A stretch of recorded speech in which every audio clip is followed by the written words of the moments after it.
Good morning, Taiwan! Ready na si Kona rumampa today! Pak! I miss you, sister. Oy, sorry, Ikoy! We miss you!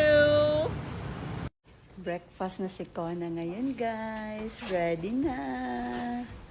Dito kami sa hotel namin ngayon. Sayang naman kasi daw yung free breakfast, kaya i-avail ni Kona.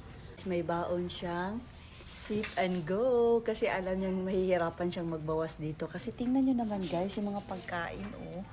Wow, puro carbs. So sa hindi familiar ng ating sip and go coffee, guys, ha, perfect siya sa mga taong constipated, hirap magbawas. Try niyo yan, guys. Herbal coffee yan. Gusto mo rin ba? Si Kona titimplahan ko ng kape, mahal. Si Kona na lang. Oo. Kay Kona na lang to kasi hindi siya nakapagbawas kagabi, eh. Sobrang yummy nito, guys. Parang may pagkamakiato na may pagkalate. Tinawsaw na niya yung ating sip and go sa bread. Ganyan siya, guys. Uminom ng sip and go.